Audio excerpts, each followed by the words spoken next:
Good afternoon, everybody, and welcome to the Service Desk for SPOR and XEVMPD webinar. My name is Veronica Baker, and I am an XEVMPD service coordinator who works for the Regulatory Data Management Service.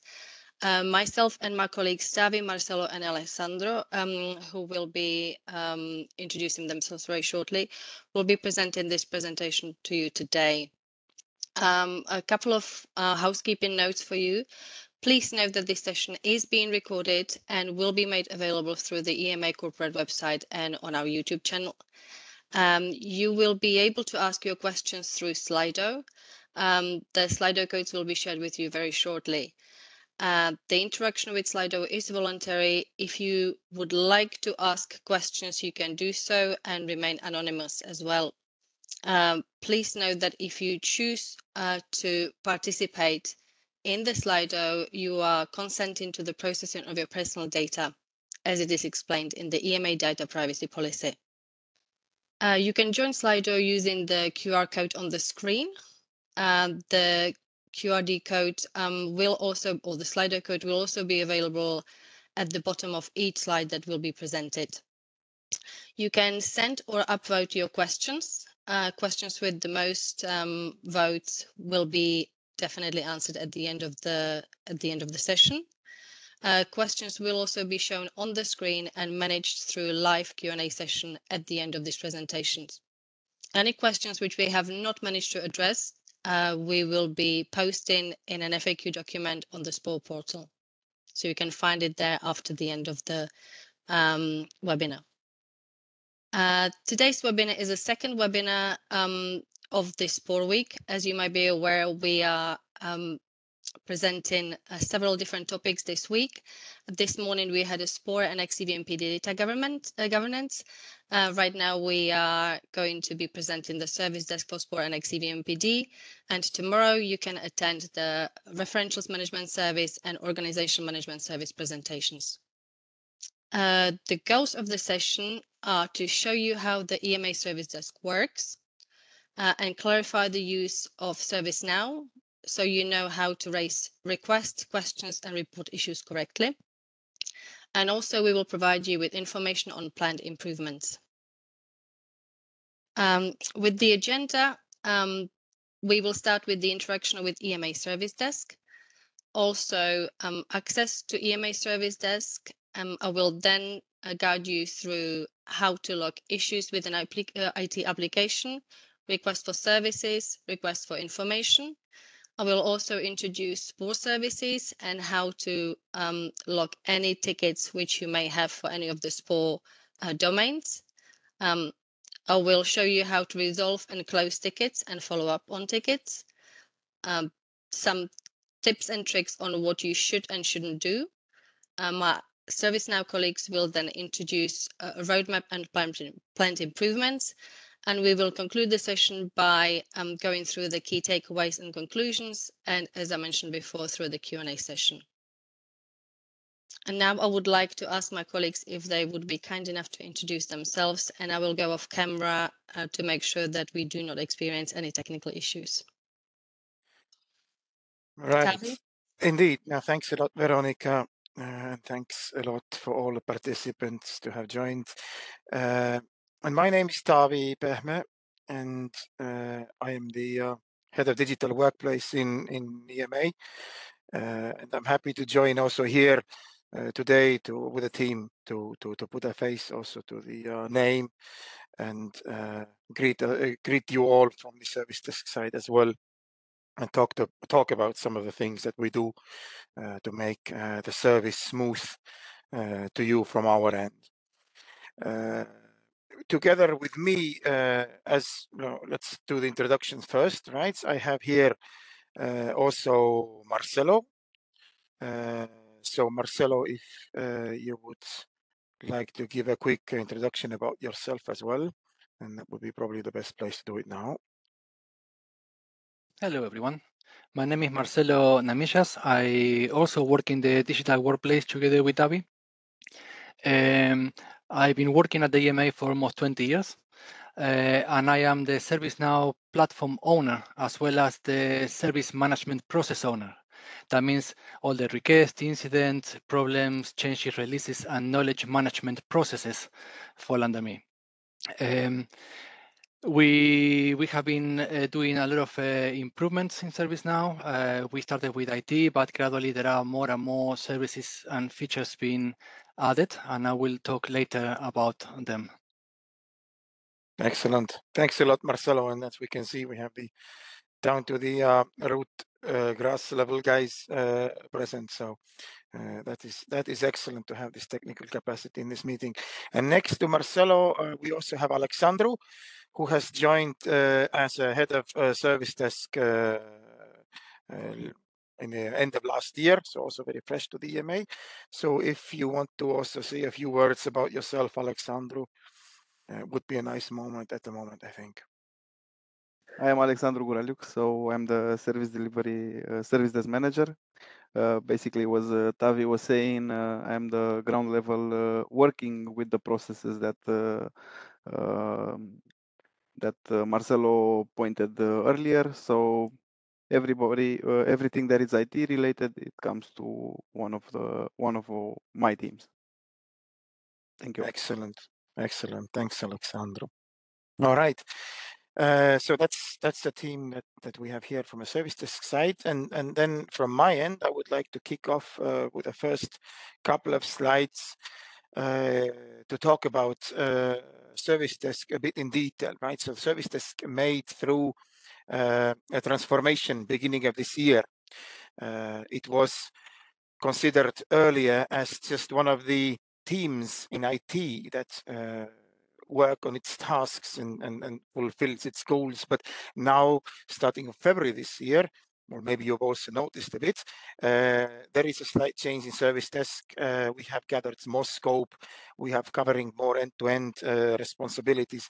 And on this slide, I'm just trying to summarize in a nutshell, what does this concept of the new service desk really means to you as a customer, right? So first of all, we tend to see the service desk now as a first point of contact of all incidents in IT related field, right? So next to that, it was already a first point of contact before, but now it's also the owner of all incidents. It is up to the service desk to monitor the incoming incidents, assign them to the correct team, perform the triage, assign the right priority and impact, and then follow the incidents and requests through their life cycle from the beginning, that's from the creation up till the closure, right? To chase with all the other teams and so on. So that is now the extended scope of service desk, to put this kind of an umbrella on top of all other IT teams that work on resolving your queries. Next to it, service desk has also stepped into the user-centric monitoring, right? So you are using many applications that EMA has developed and puts into the use for the customers. These applications might have disruptions, might have issues, and till now it was up to the application teams who develop them, of course, to notice if there is something wrong with the application, or it was also up to the customers to notice the issues and report them as incidents, right? But now, with a new contract, we have put in place also the additional monitoring from the customer perspective. So the service desk agents are looking at the monitoring screens, are testing the applications also every morning so that we can see that they are back nicely live and operational. They start very early after 7 o'clock. So when you guys start working, then the first round of checks should already be done and the application nicely available for you to use, right? Next to that, lower left corner, service desk is also not promoting anymore this working in silos, but it's making the contacts also with other parts of the EMA, including business, including other IT teams. There are joint planning exercises, and that all serves one goal only, to make sure that everybody works on the same goal. There is transparent collaboration happening here in EMA because we are a big organization, we grow all the time. So to make sure that everybody works together on the same goal, right? And finally, on the right lower side, we mentioned also knowledge base.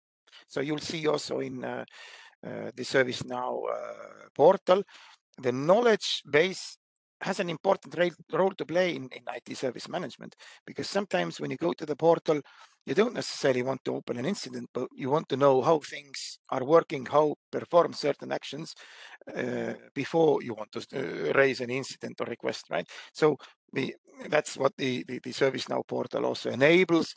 Search functionality, find knowledge articles up to the point. The search works also much better than in Jira before. So that is also one task of a service desk, to make sure this knowledge base is updated, it grows, it's findable, and you can find some things quicker than with a raising a request.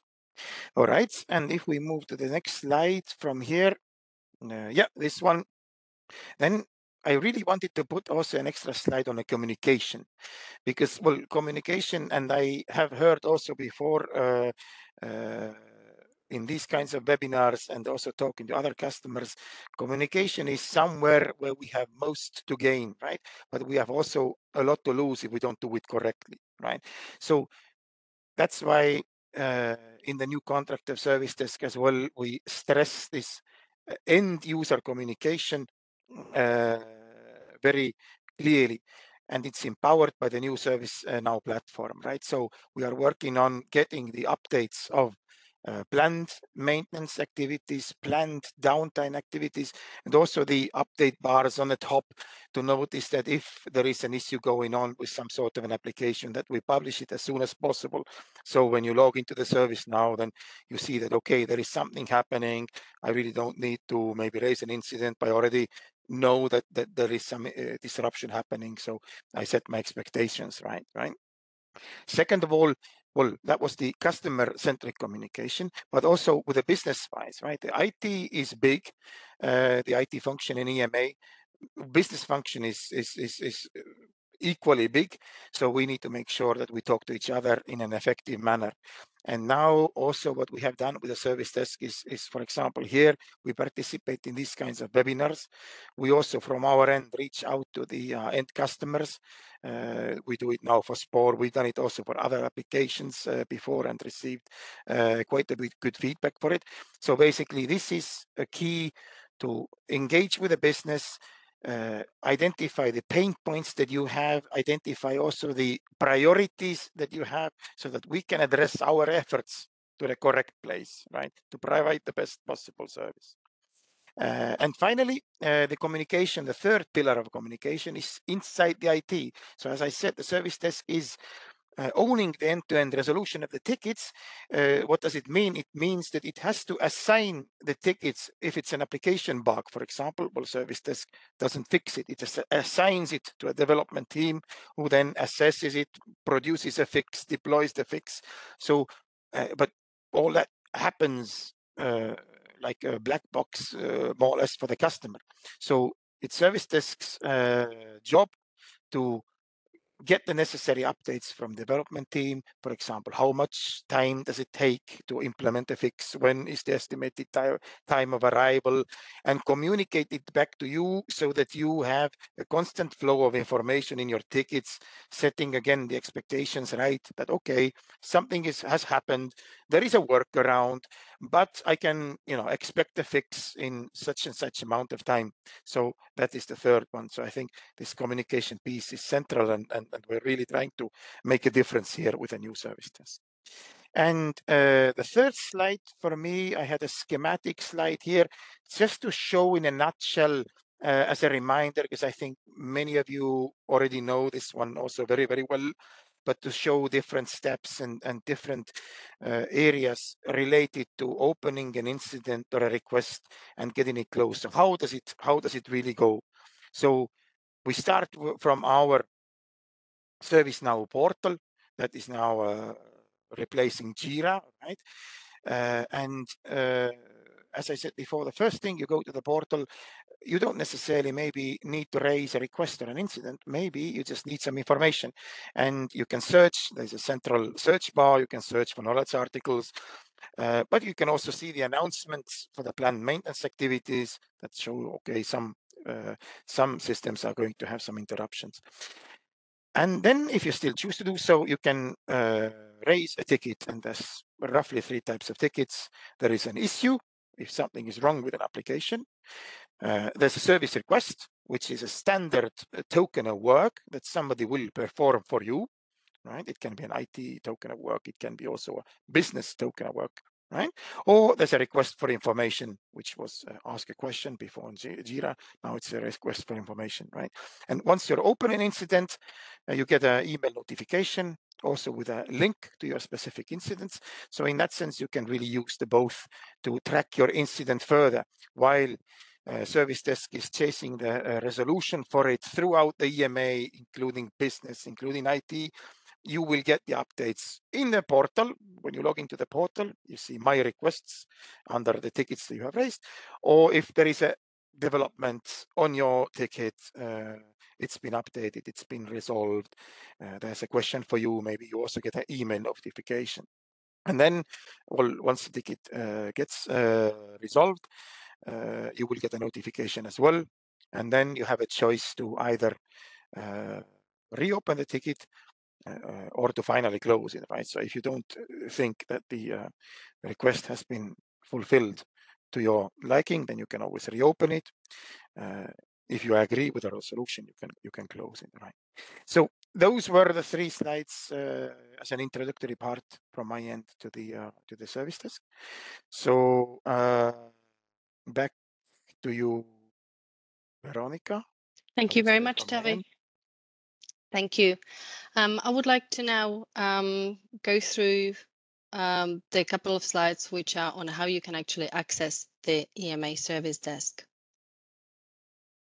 ServiceNow was introduced as the tool to access the EMA service desk in September 2022, and it is now available as a web and mobile application. To log into the Service Desk portal, you need to use your Active Directory external account credentials. These ones you can set up in the EMA account management portal, where you sign in using your EMA account credentials. If you are unsure what is your password, you should use the use forget passwords to reset it. If you do not have an EMA account, you can create one. You also need to set up the 2-factor authenticator in case you do not have one registered in our system. If you do happen to experience any issues with the 2-factor authentication, you can contact us on the number that you can see on the screen, or also using the email address servicenow@ema.europa.eu. Please note that a user management webinar is also available this week, and it is taking place on the 20th of April. In case you have any questions related to user accounts in the EMA account management. Oops, apologies about that. Accessing the EMA service desk through the mobile portal, you should go and download the Now mobile app from the App Store or Google Play Store. When asked for the instance address, you should enter the address on your screen, which is https://support.ema.europa.eu. Then you enter the email address used for regular EMA login and your password. You will also have to enter your phone number and select your preferred contact option to verify your identity. And then you will need to enter the code that you have received either via call or text message on the phone number provided. If you select Stay Signed In, your access to the mobile app will be faster because you will bypass the login screen. Please note that a knowledge base article is also available in Service Desk, where you can find some information on how you can actually access the Service Desk using the mobile app. When you do happen to access the EMA Service Desk portal, this is the home screen that you will see. As you can see at the top of the screen, there is a search panel in which you can search for knowledge articles that might help you answer your question or resolve the issue without you actually having to log a ticket with us. You can also search for the required forms to submit your inquiry. In the main categories, you can browse the available forms and knowledge articles for each section. The big blob of green that you can see halfway through the screen is the plant maintenance announcement section. For example, if there is a maintenance on the XEVMPD or on CTIS, there will be an announcement for you. That means that you do not need to log you being unable to access, for example, XEVMPD or CTIS on that particular day as an issue, because you know that there's a maintenance and therefore the system is not available for anyone. Underneath the plant maintenance section is a quick link section, which provides links to other services. You can also see my active items, where you can find the overview of open tickets submitted or watched by you. In my assessments and surveys, you will find surveys that the EMA might send you. You also have my tasks section, which will provide an overview of assigned tasks. Please know that this is only visible those if applicable, usually not to external users. And obviously the most important section for you might be my request section, where you can see an overview of tickets which were opened or watched by you.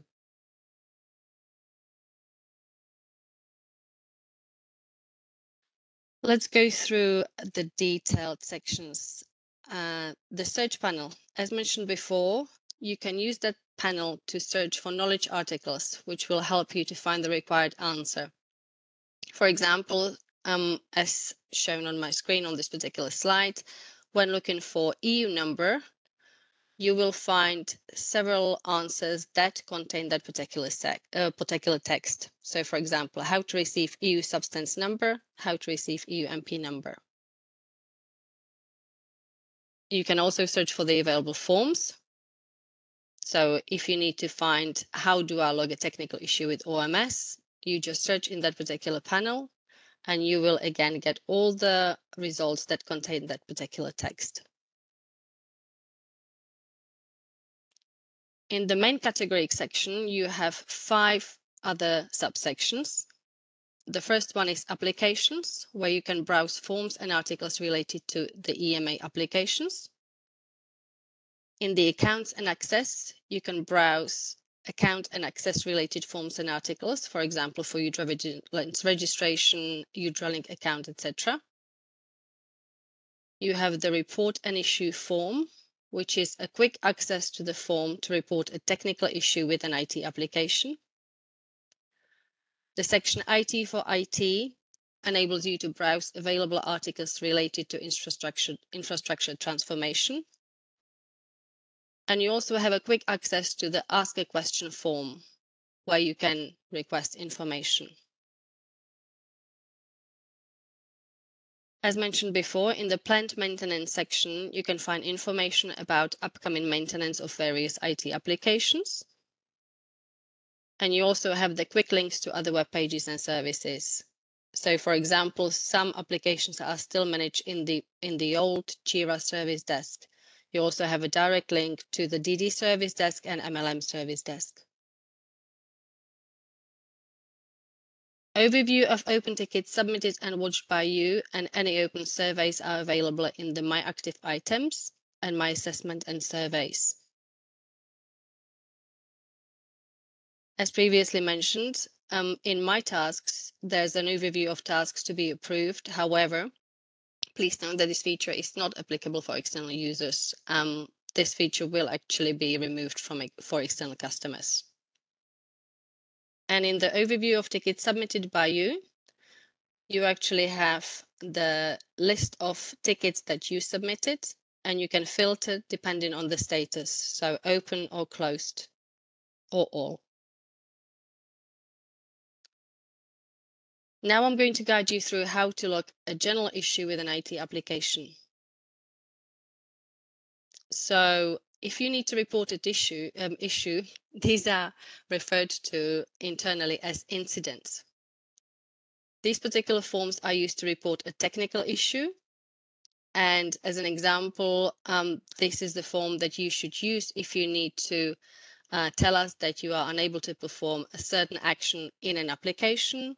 You get error messages when working with the application, system is not performing as expected, etc. So in the main categories, you select the report and issue option. You enter the details of your request in the form. You have to specify the correct service and service offering to identify the application to which the issue is related to. This will mean that the ticket is then assigned to the correct team. It is very important that you specify the correct service and service offering. You can then add any attachments if you require to do so and submit the form. If you are reporting an issue, I would strongly encourage you to provide as much information as possible. So that means please provide us with the step-by-step screenshots, any XML files or information that you submitted into the application that you're working with. That will help us identify what the issue is faster than if we have to go back to you and ask for this information.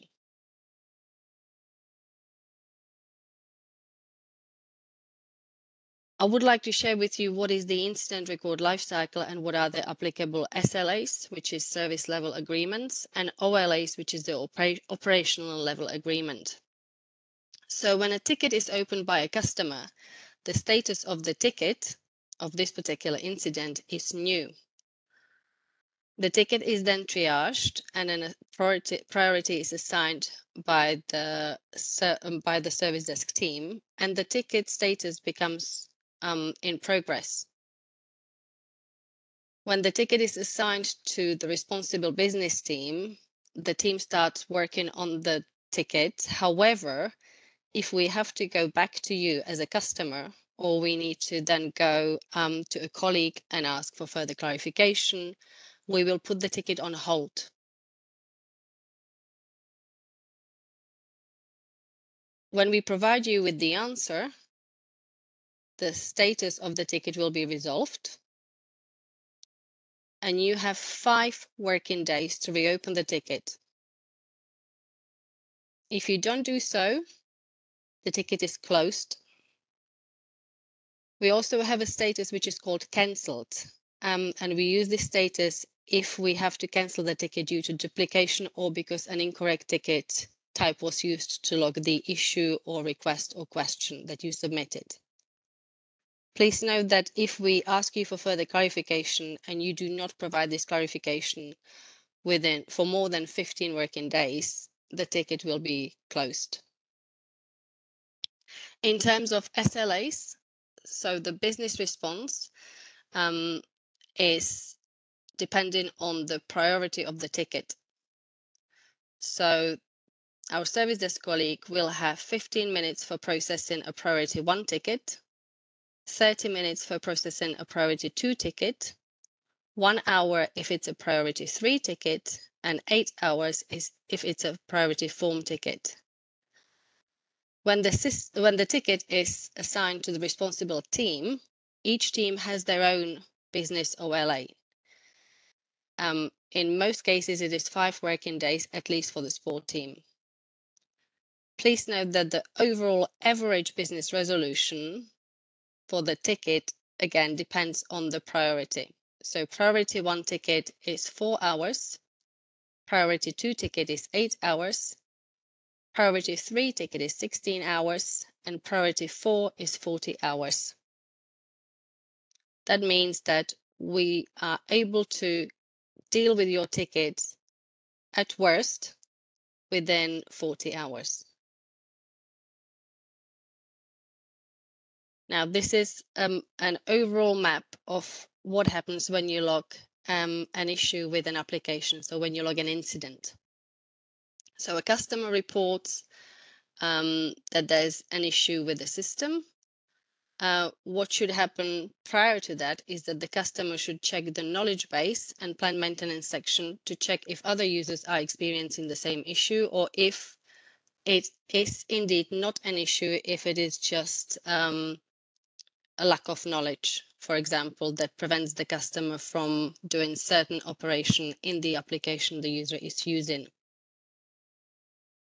When a ticket is submitted and created, you will obviously receive an email notification, and you will also see the ticket summary in your requests. So in my request section in the portal.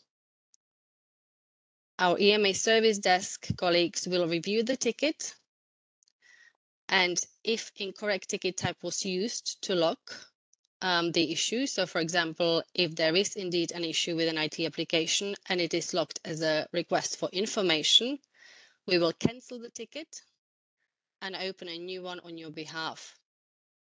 Again, you will receive an email notification stating that a ticket was logged on your behalf, and the ticket summary will be available in my requests.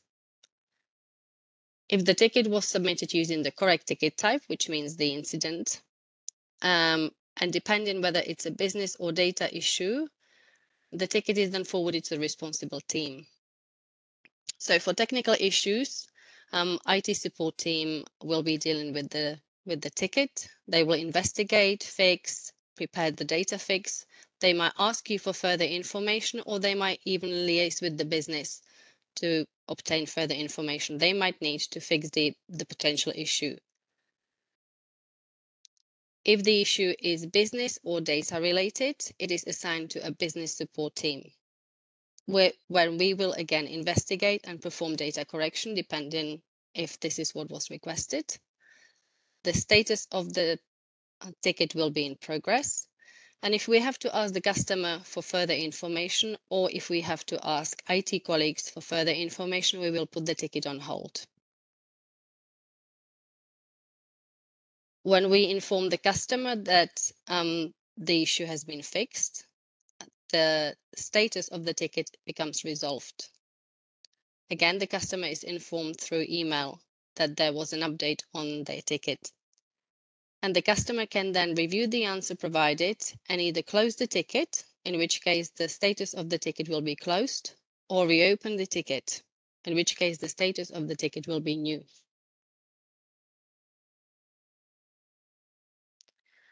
Now let's talk about request for services. Request for services is a request for service related to data in a certain application, for example, SMS, XEVMPD, UDRA-Link, UDRA-CT, etc. The examples of such requests are requests for data, requests for insert or update of data, change of data, registration for example, XEVMPD training, support with management of data, etc. To log a request for service, you can go through the main categories where you select application. As you can see on the right-hand side, if you click on view all, you will see all the applications for which you can select a request.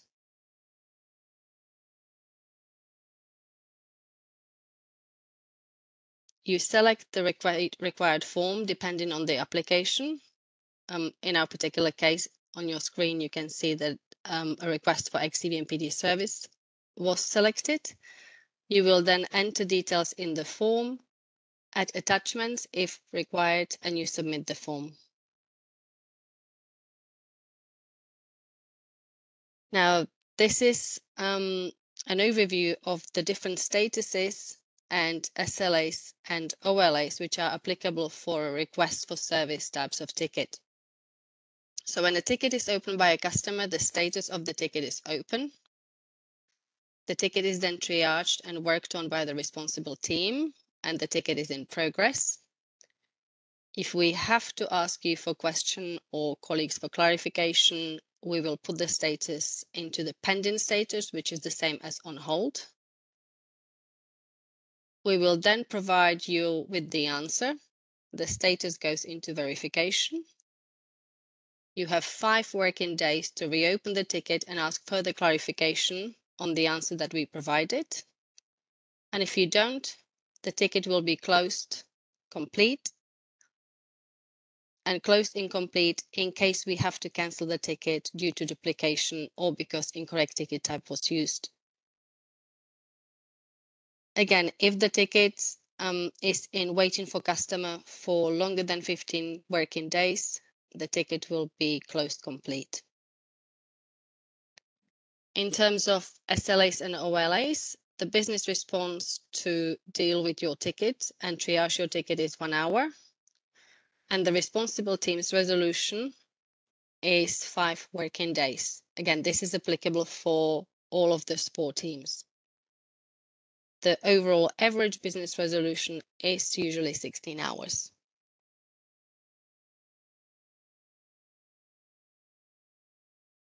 A very similar process flow to the one we saw before.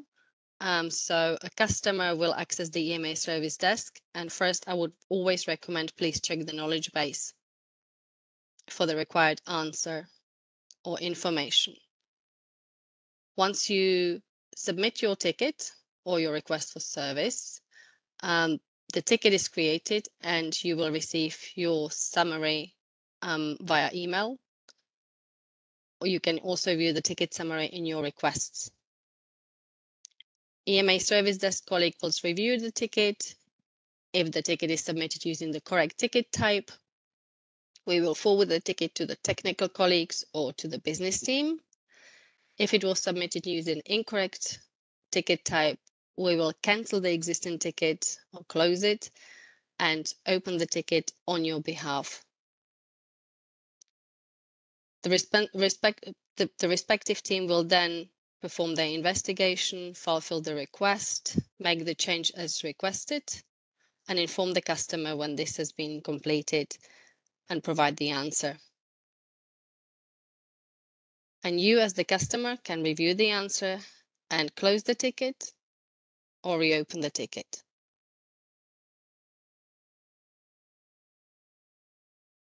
Now, what to do when you need to request information? You will have to use a different form. Request for information, we refer to this as ask a question, is a specific form. You can ask questions related to how the data is managed within a certain application, how to use the application, what are the business processes, where to find information and documentation, etc. To find this particular form, you go in the main categories where you select Ask a Question. You should enter the details of your inquiry in the form. Again, very important, specify the correct service and service offering to ensure that the ticket is assigned to the correct team. You add any attachments and you submit the form.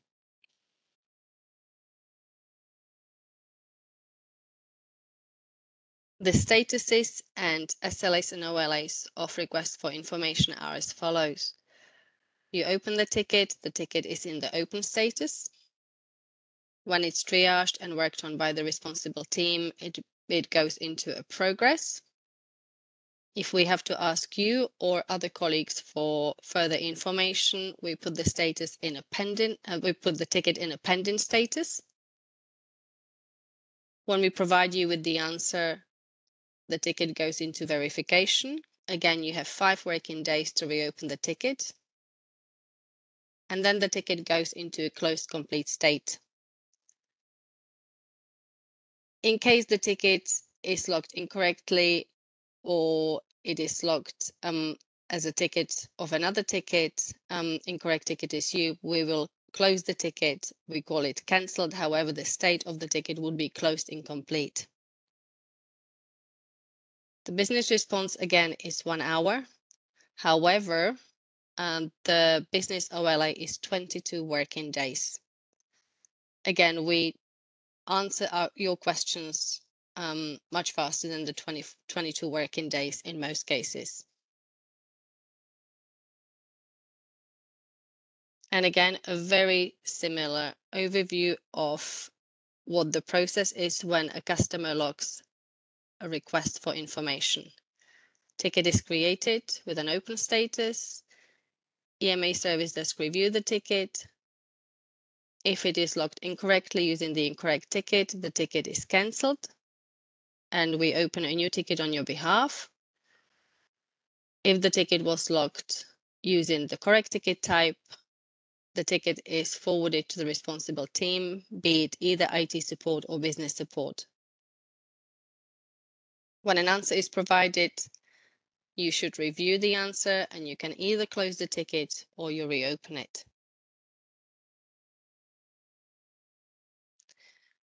Now, I would like to talk to you specifically about SPOR services. So from our point of view, you create a ticket.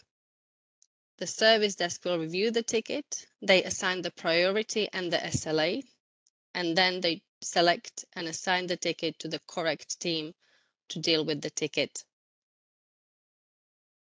If the ticket is related to a technical issue, be it a question or request, the ticket is assigned to IT support. They will investigate, fix the system issue, prepare data fix, whatever needs to be done. They might also ask for further information either from the customer or from the business team. If the ticket is related to business data issue or request, or indeed a question, the ticket is assigned to the SPOR data manager. We will then correct the data or retrieve the data, answer your question. We will register XEVMPD training users or evaluate their assessment. We ask customer for further clarification if needed, and again, either assign the ticket to IT team if the issue is technical, or if the question is technical, or if we need just an input from the technical team. We inform the customer will confirm whether the ticket can be reopened or closed. How to report an issue with a SPOR application. You will go to Applications. You will click on the SPOR icon in the application topics, and there you will have all the forms which are related to reporting an issue with one of the SPOR, one of the SPOR domains. So SMS, XEVMPD, OMS, RMS, or SPOR API. You will enter the details of the issue and submit the form. What should you report as issue with SMS? So that would be a technical issue with the substance export in the SPOR portal. OMS issue would be a technical issue with OMS or with the application programming interface. And an issue with an RMS application would be an issue with RMS API or to address concerns with the data in RMS.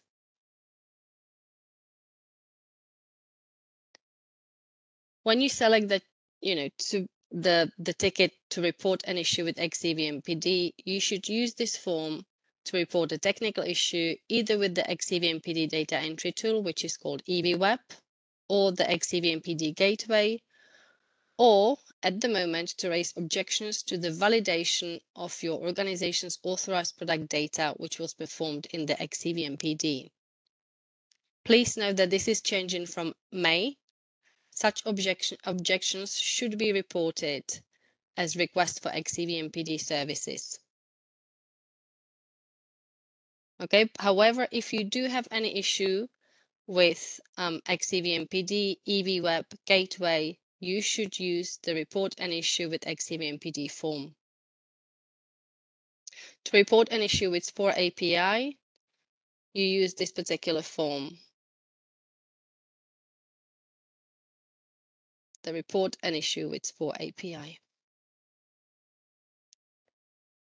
To request a SPOR service, again, you go to Applications, you select SPOR, and then you choose the right form for the right application. So request for SMS services, request for XEVMPD services, OMS services, RMS service, or SPOR API services. You enter the details and you submit the form. With regards to what you request, what you can request through the XEVMPD Article 57 request for service, you should use this form to request amendment of data, for example, nullifications of validated entries, whether it's an AMP, marketing authorization holder, sponsor organization, amendment of information in invalidated AMPs, change in the marketing authorization status of AMPs invalidated by mistake back to valid. You can also request clarification or change following the validation of AMP data in the AMPD by our team. You can request validation and revalidation of AMPs. You can request the previous EV code, or indeed you can find out what is an EV code of a certain product in XEVMPD. You can request a copy of the XEVPRM acknowledgement if it was not received by your organization. You can request for the addition of terms to XEVMPD controlled vocabularies. And as mentioned before, you can also request the registration for XEVMPD e-learning training. That includes the initial registration as well as assessment evaluation.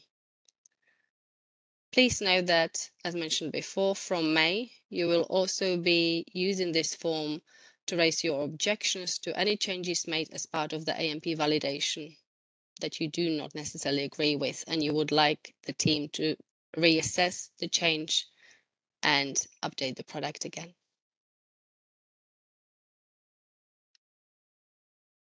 Request for SMS services is a form to be used in case you require that a new substance is inserted in the XEVMPD or that an information within an existing substance is performed. In case you're requesting addition of a new substance, you have to include a brief description of the substance.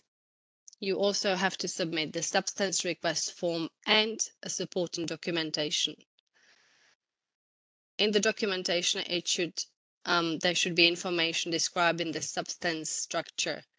Usually the document that should be attached is either the SMPC investigator's brochure, company specification, etc.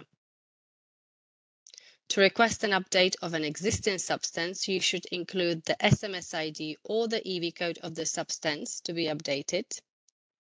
Also the new name to be added. And once again, the supporting documentation. Once you provide all the necessary information, you can submit the form.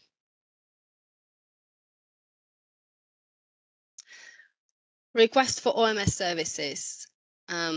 Through such request, you can request support with change request on organization or location data that cannot be submitted via the OMS portal.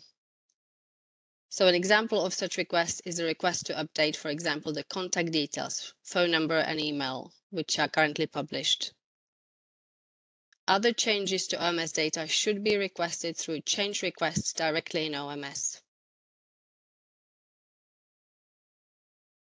Through request for RMS services, you should again request support with a change request on referential data that cannot be submitted via the RMS portal directly.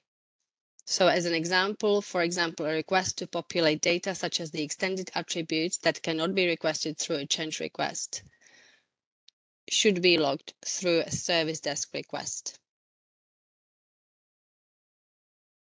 Oops, apologies. Request for SPOR API services is another form that you can use. And through this form, you would request the API access to the different SPOR services, so to SMS, PMS, OMS, and RMS. However, please note that requesting an access for API will currently grant you access for OMS and RMS only. PMS and SMS are still in development. You cannot actually get access to PMS because no access is yet available. And SMS API is currently available only for NCAs.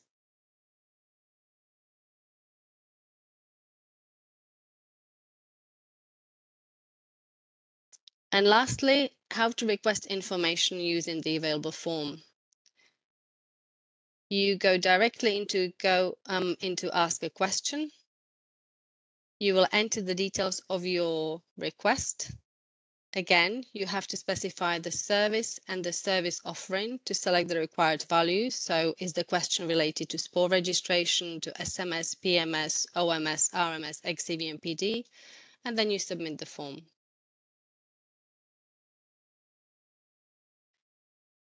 What can you do as customers to resolve or close tickets, and how can you follow up? So once the ticket is submitted, the ticket summary will be provided on screen and via confirmation email.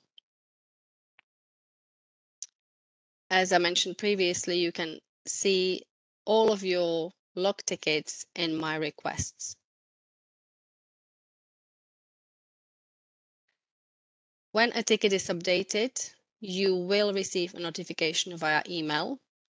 And if you go to My Requests, you can see the updates on what has happened to your ticket and the answer provided in the ticket activity overview. Attachments, whether they are the ones you submitted or ones provided by us, will be available in the attachment section. And the section additional details contains the details of the original ticket submitted.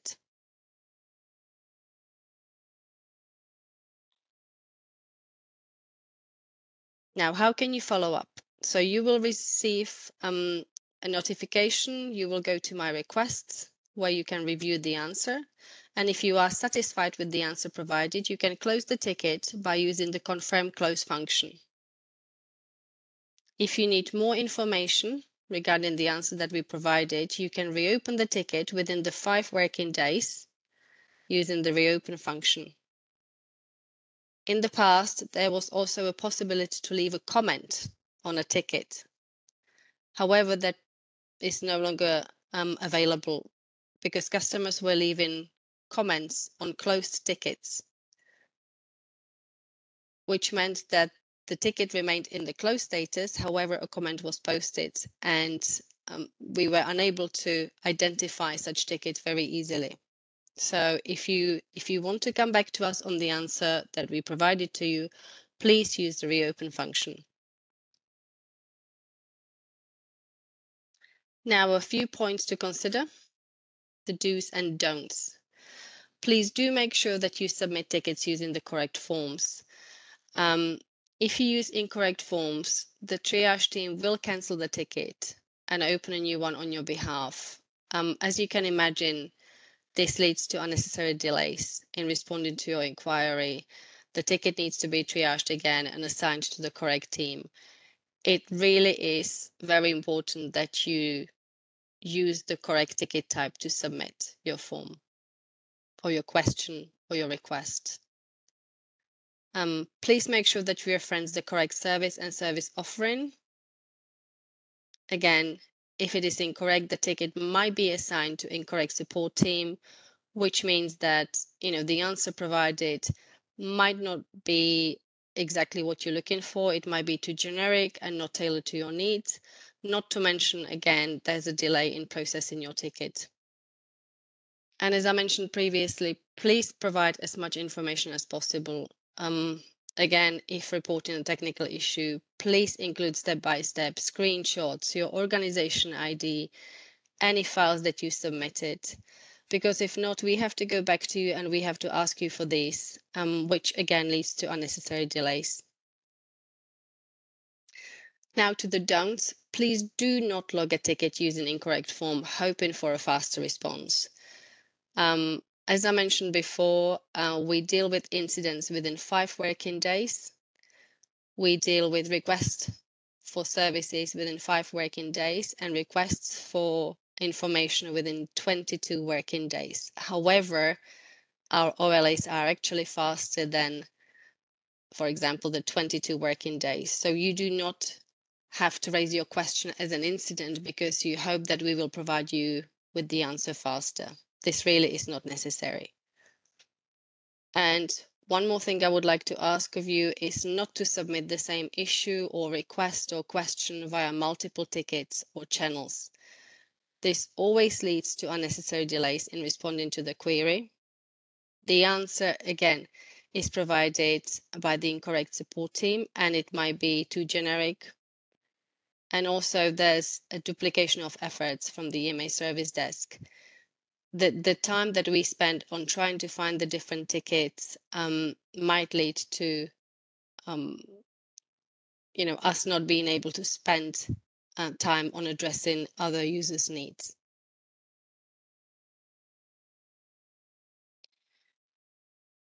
As I mentioned before, and I would like to stress it again, you have 5 working days to reopen a ticket to follow up on a received answer. You should open a new ticket to ask a question which is not related to either the original ticket or to the provided answer. Yes, the new question will need to be triaged again, and we will have to determine the urgency or whether it needs to be addressed by a new team. However, please note that we do prioritize resources and monitor new tickets faster and more frequently than those we already consider resolved and closed. So if you raise a question which is not related to the original ticket or to the answer that we provided as a follow-up to a closed ticket, we might tell you that unfortunately, because it's not related to the answer provided or to the original descriptions, that you need to log a new ticket anyway. So please consider this when you do need to ask follow-ups.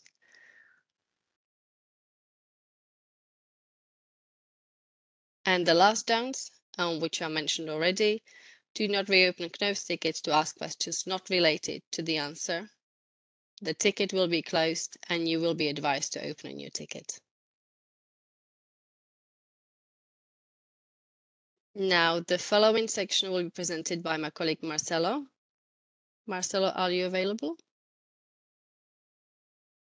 Yes, hi, I'm here. Over to you. Thank you.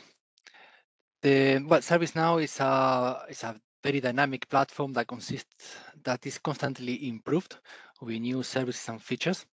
I will mention some of these features that we have implemented, although some of them have already been mentioned before.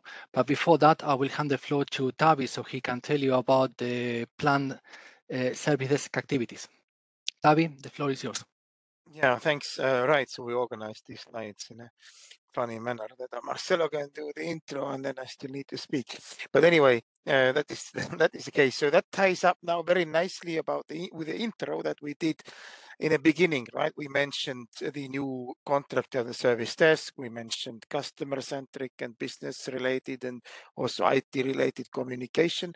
So, but here are a bit more details, let's say the tangible details in terms of how do we intend to make the best use of the service desk new contract. So here, as you can see as well, in a Q1 in the end of February, the new contract was put in place. It went active. It started, right?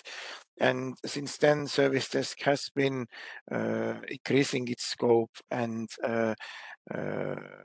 also onboarding new agents so that they can provide us a resolution easily and quicker.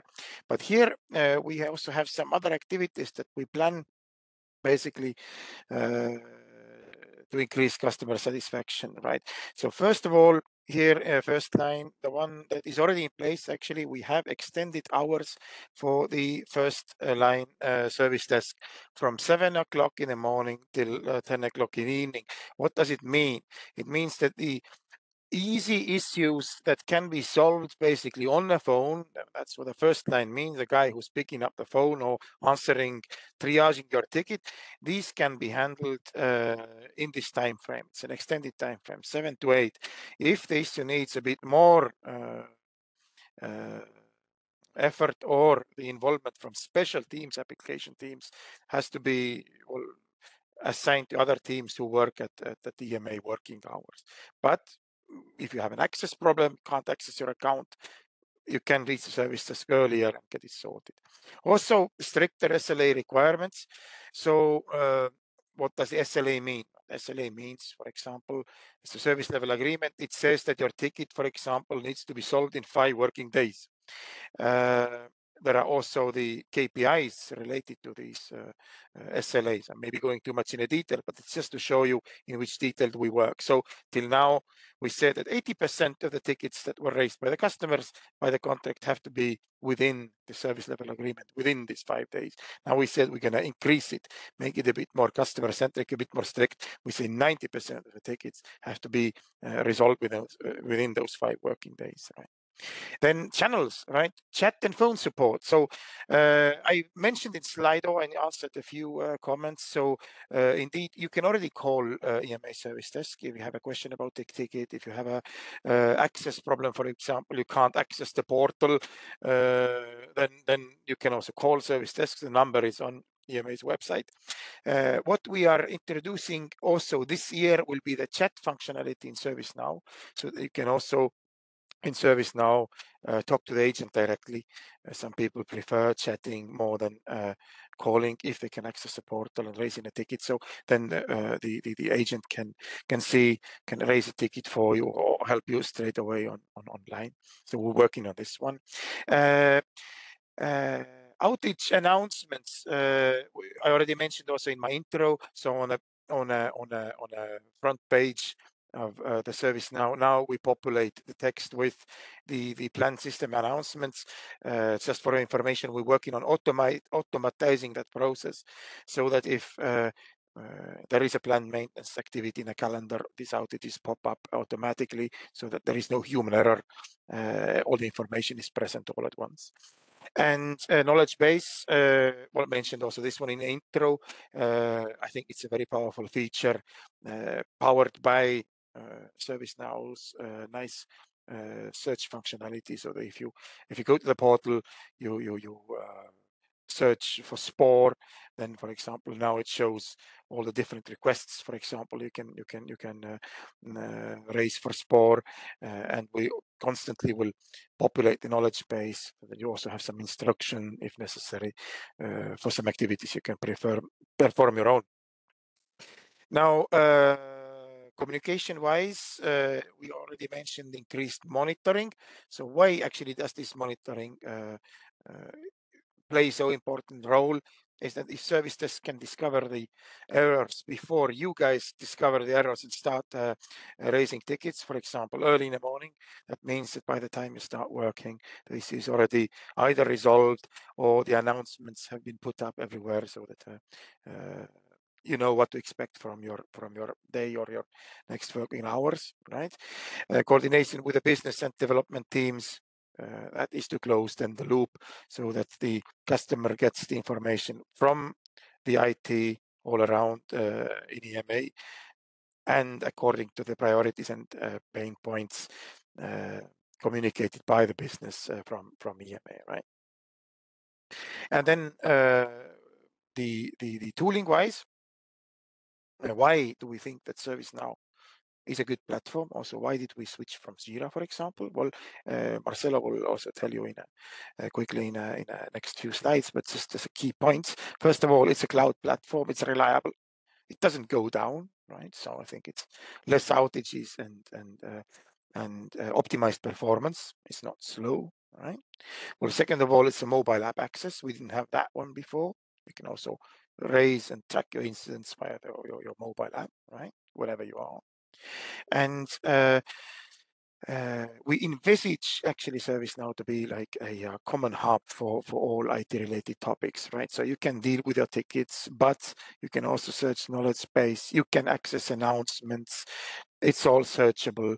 And we onboard more and more service to these platforms. There was a question in slide also about, can we leverage the platform for passing on announcements and things like that? So yes, like a news, yes, it's possible, but we do things step by step. So we started with a core functionality, which is ticket management, and then we can plug in other widgets that make your life easier and more comfortable. Right. So that was mine. So back to you, Marcelo, then. Thank you, Tavi. So I will be talking about the improvements that we did on the EMA service desk. Although many of them have already been mentioned by Veronica and Tavi, so I will probably be recapping them as well. So one of the improvements that we did was with the mobile phone app.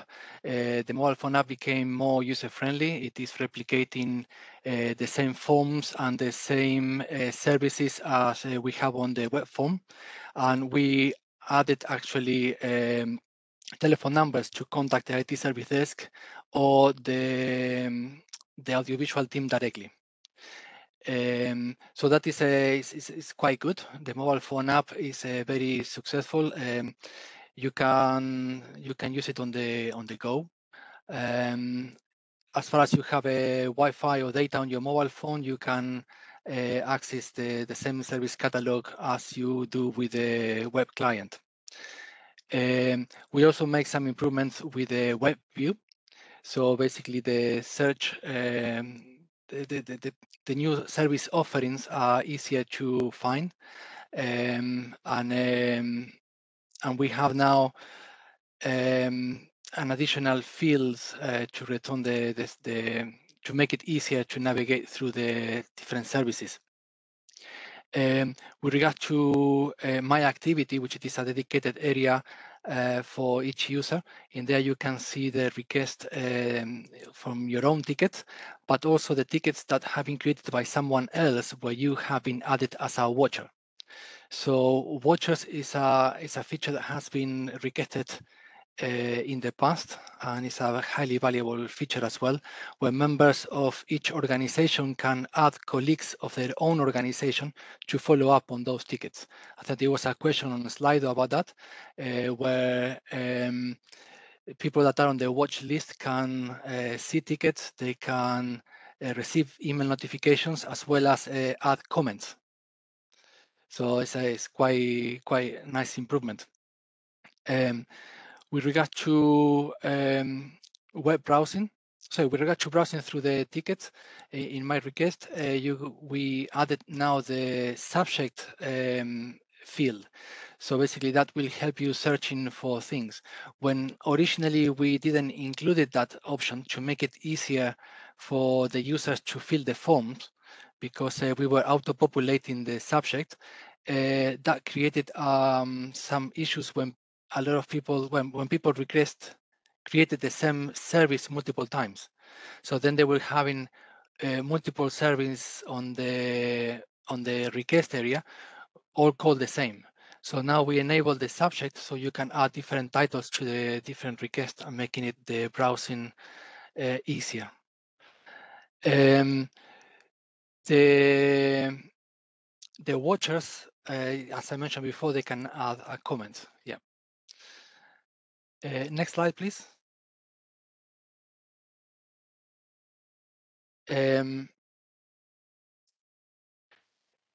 One of the features that it was highly requested as well, it was the option to copy paste text and attachments.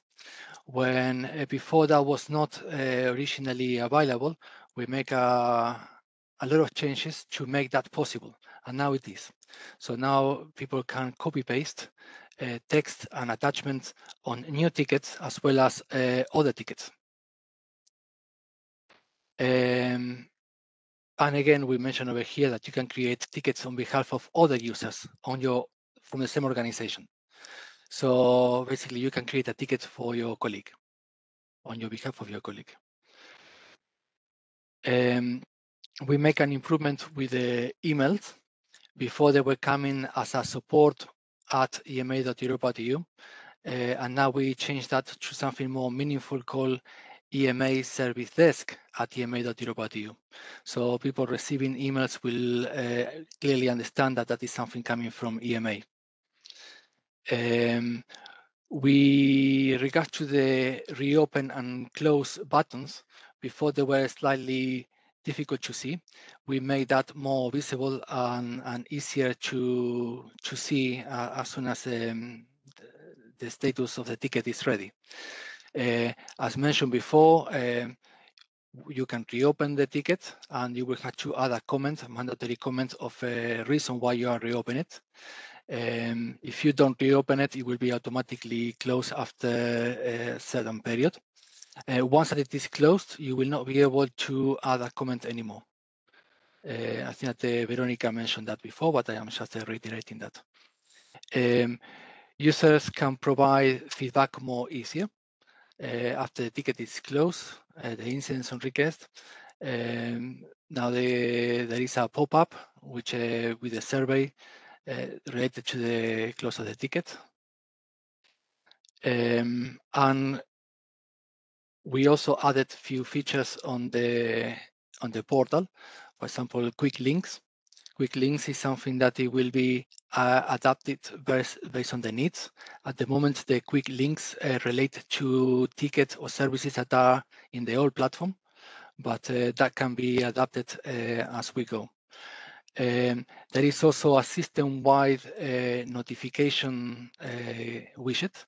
That is basically something that it will help users understanding if there is a planned maintenance or a system down or anything like that.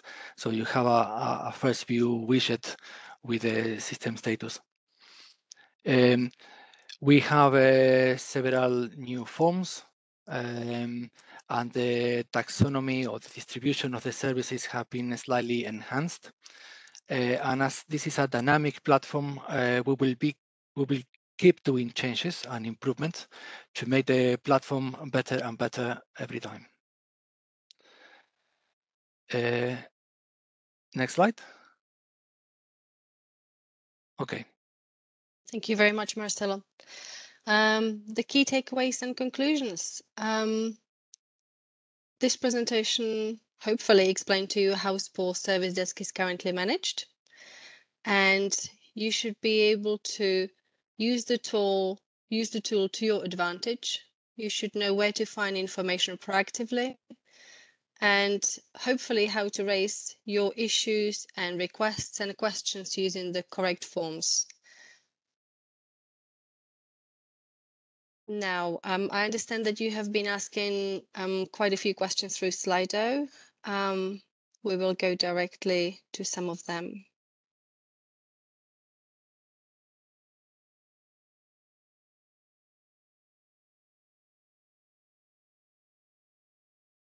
So let's start with the first one.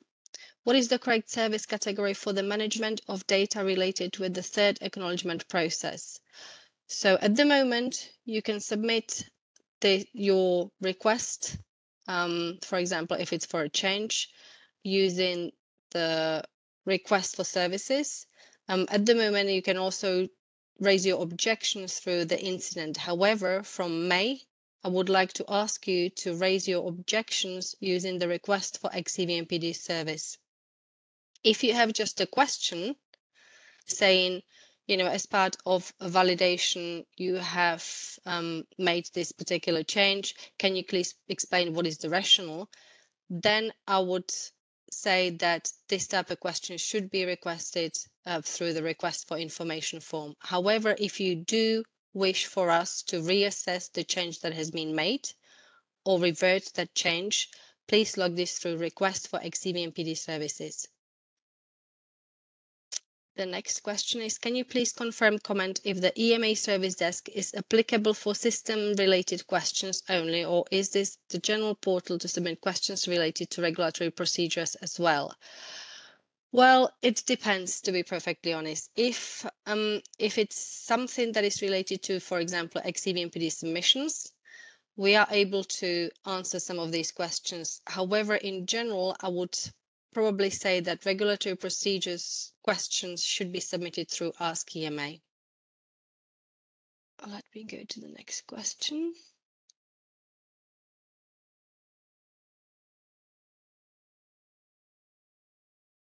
Yes. When changes as part of the AMP validation are to be made via this portal, does it mean that this will be in the means of cleansing PMS data?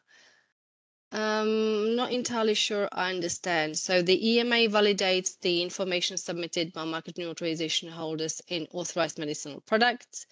If we have to make a change, we update the product entry, and this change is shared with you through the third level acknowledgement.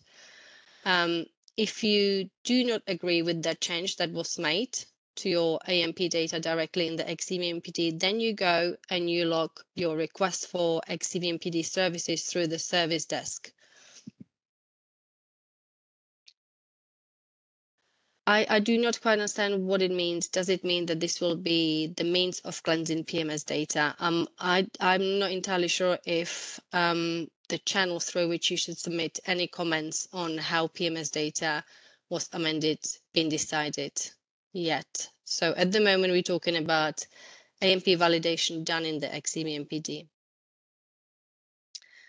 Am I informed if my initial selection? Okay, let's start with this one then. A simple question. I'm not able to give enter when I'm writing a text and I want to start another paragraph. If I do that, the message posted. Yes, that is correct. I believe you need to use Shift or Alt Enter. ServiceNow colleagues, if you can confirm, please. There is actually a little guide that says to add another paragraph, please use Shift Enter. Shift and Enter. Yes. Yeah. We have answered that one.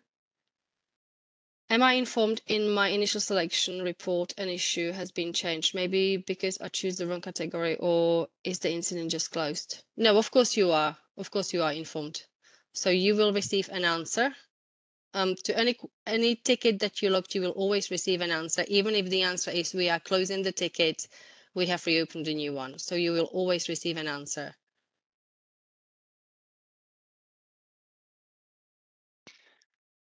And you will always receive a notification through email saying that something has changed on your ticket. Okay. Does SPOR API access request need to be raised by RIM system developers only on behalf of organizations? I believe this is a question that should be raised at the SPOR API webinar, which is, I believe, on the 20th. I am unable to answer this question, I'm afraid. Could you please clarify which section we have to choose in order to open a request for the creation of the XEVMPD gateway and the RMS integration for our RIM tool? So for the creation of gateway, it would be XEVMPD request for services. And then since it is gateway or IT related request, it would be actually assigned to IT colleagues or gateway support.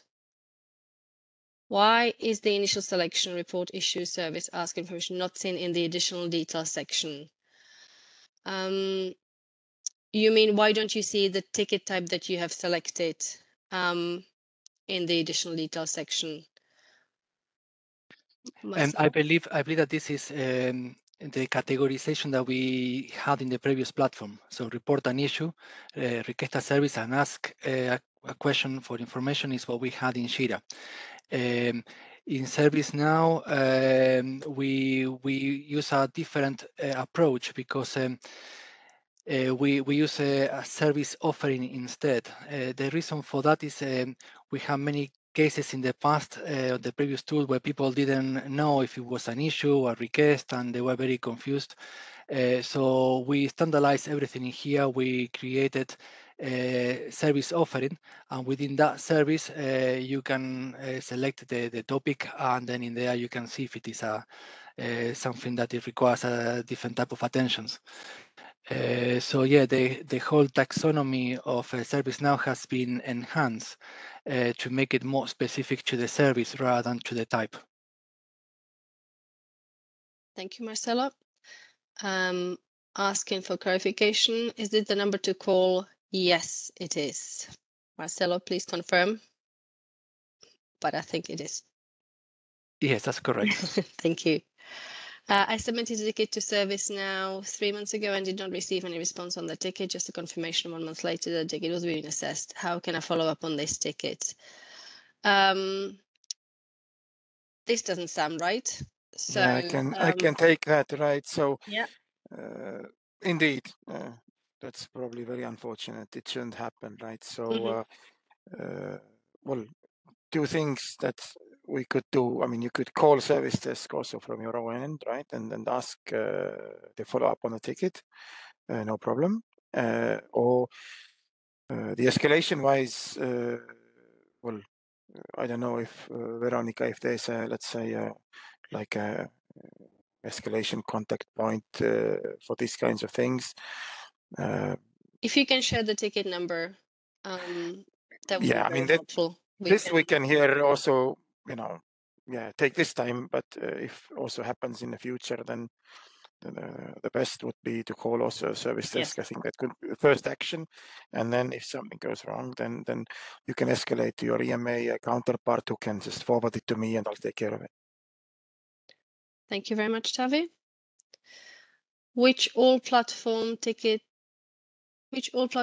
tool tickets can be raised in ServiceNow? Is this listed anywhere in the web page if one has to refer? Not entirely sure I understand. So we have 3 types of tickets. So as I stated before, you have report an incident. So report an issue with IT application. You request a service, which is a service to be done on data within a specific application. So for example, request XEVMPD services, request SMS services, request OMS services, etc. And you can also ask a question. So that is a request for information. So these are 3 different ticket types, depending on what is the nature of your inquiry. Not sure if by listed anywhere you mean where can I find the different ticket types and the applications. Go to the home screen, go to applications, find the application to which your query is related, and you will see all the forms available for that particular application in that place. Submit change request, e.g. change of contact details via service desk. From when? There you go. Change of contact details via service desk. From when on is this portal to be used? From now on onwards. This portal has been used from September 2022. But bear in mind, this is not a standard change request. Okay, this is only for changes that you cannot request through standard change request via either OMS or RMS. So it's a very specific scenario. So if you need to perform or need to request a change on your organization or referential data, you do that through OMS or RMS directly. Only for changes that you cannot request through OMS and RMS, you will log those changes through Service Desk. Okay. What is the tips to edit the initial text of the request already submitted? Could you show us how it works? To my knowledge, this is not possible. Tavi or Marcelo, can you please confirm? Basically, once you submit your text of your inquiry, you cannot change it other than just add in a new comment or follow up. However, Marcelo, Indeed, indeed, you can add in, right. additional information via comments. Services comes back to you, for example, for additional information, then you can add comment. Yeah, but the initial text is there then. Yeah. So do you follow any confidential policy about the documents of data provided? Investigative brochure, personal ID cards? Yes, of course. I mean, anybody working at the EMA is very much aware of the information that cannot really be shared any further. We understand that you know, we receive personal data, we receive investigative brochures, which are confidential data. There is a policy in place that tells us what we can and cannot do with these documents. And just to complement here, in a future releases, let's see if it's in next one or one after next, we will have also a disclaimer in ServiceNow saying that, okay, don't drag and drop, for example, any all documents like these ones, any personal data in a ticket. Yeah. Thank you, Tavi. Slide 40 states additions of terms to XEVMPD CVs may be requested via Service Desk. That confuses me. Thought that all XEVMPD services were abolished and replaced by blah blah blah. Hence request. Not yet. So XEVMPD users can continue to submit proposed terms, and sponsors can submit also development terms in the XEVMPD. So for example, if you need to request an addition of a new ATC code, and that is a standard ATC code, only the EMA can add this standard ATC code. So if you need to request the addition of a standard ATC code in the XEVMPD, you will open a service desk request for XEVMPD services, through which you request the addition of, for example, this standard ATC code. And we as the EMA will then insert this information in the XEVMPD. So there's different types. For example, if you need to request the addition of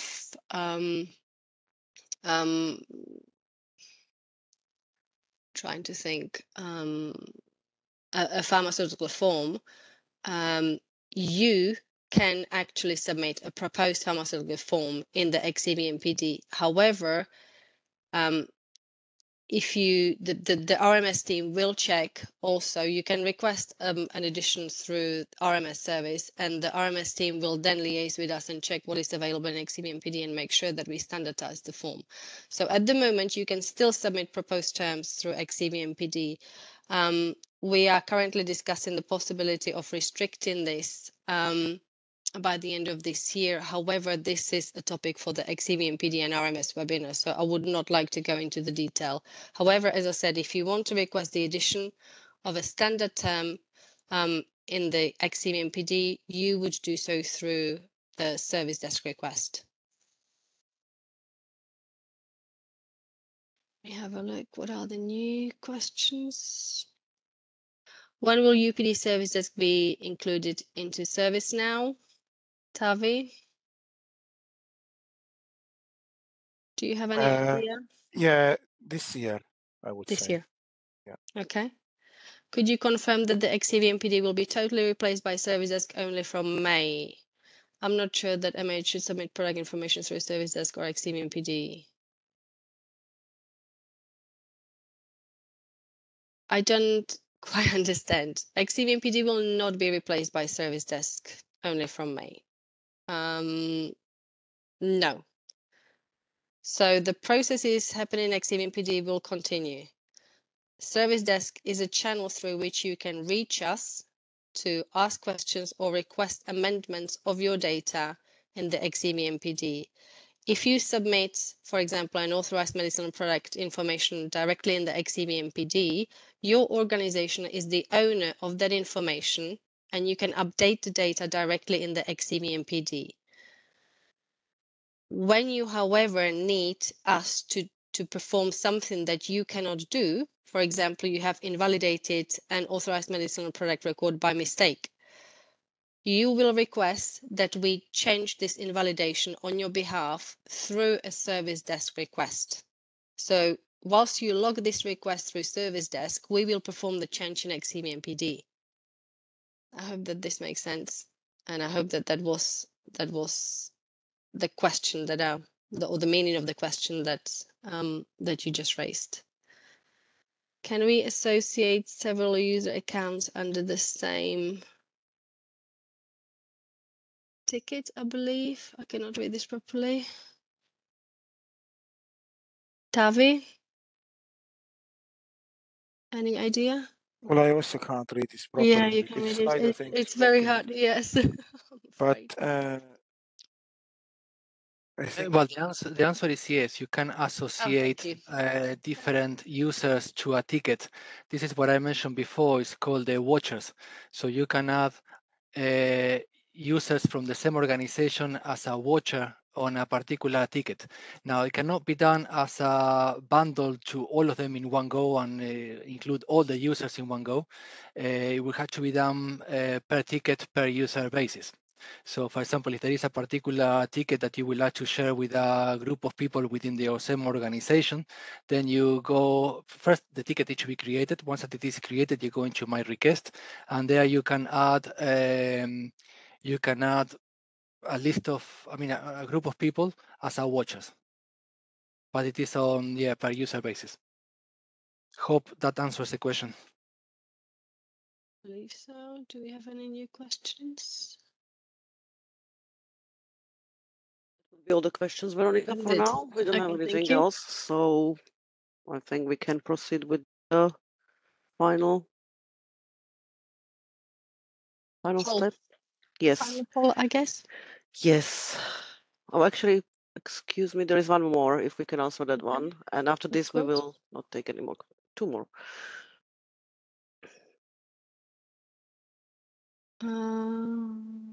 Yes, just one. In EVWeb, we update the address of the existing MH EV code. For new address, log ID, newly created SPOR MS, there is no EV code in the mapping section. Can you please confirm the PMS MH data will have the new address and not the old address? Again, this is not related to service desk webinar at all. This is something that should be either raised at the OMS webinar or at the XEVMPD webinar. Okay, anything else that I cannot see? There is extra one at the end regarding the... Oh, just disappeared. Yeah. Unfortunately, these are moving way too fast. Okay, well, no, I lost the question. I don't know where it is. No, I think that's it. I think that is it. Yes. Okay, Miriam, if you would like to go over to the survey, that would be great. So thank you very much for attending. And before you leave, we would like to ask you to answer a couple of questions to help us to improve for the future webinars.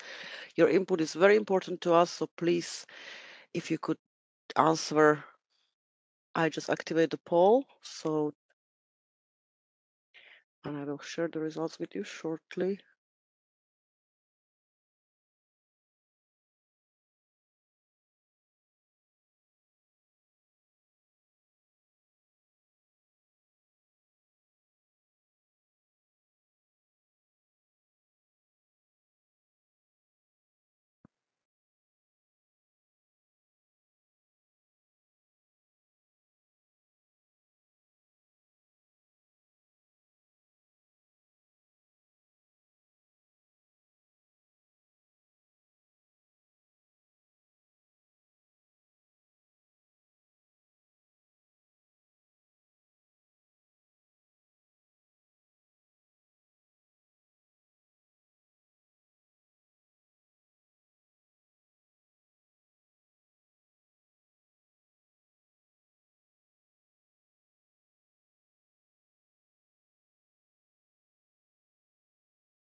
Thank you very much for participating. We will leave the poll open for another 5 minutes, so everybody can use the time to answer.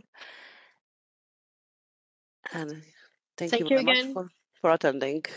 Indeed, thank you for taking the time out of your no doubt busy afternoons to attend this webinar. And thank you for any constructive feedback that you will provide. Have a nice afternoon. And until the next one, goodbye.